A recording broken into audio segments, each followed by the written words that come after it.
ஆரணி தொகுதி வாழ் வாக்காளர் உறவுகளுக்கு வணக்கம். நடந்து முடிந்த சட்டமன்ற தேர்தலில் எனக்கு வாக்களித்த அனைத்து தொகுதி வாக்காளர்களுக்கும் என் நெஞ்சார்ந்த நன்றிகள். இந்த தேர்தலின் போது உங்களோடு பயணித்து உங்களது அன்பை நான் பார்த்து உணர்ந்து ஒரு மகிழ்ச்சிகரமான தருணமாக எனக்கு அது இருந்தது.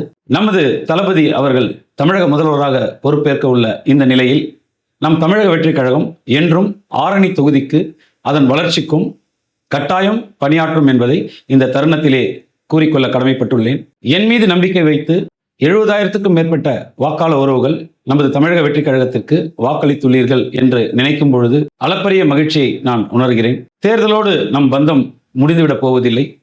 என்றென்றும் ஆரணி தொகுதியின் வளர்ச்சிக்கு எங்கள் பங்களிப்பு தொடரும் என்பதை இந்த தருணத்திலே உங்களுக்கு கூறிக்கொள்ள கடமைப்பட்டுள்ளேன்.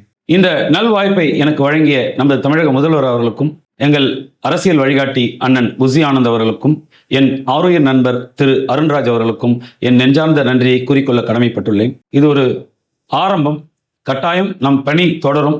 ஆரணி மக்களின் நலனே தமிழக வெற்றிக் கழகத்தின் குறிக்கோளாக இருக்கும் என்பதை இந்த தருணத்திலே கூறிக்கொண்டு விடைபெறுகிறேன். நன்றி, வணக்கம்.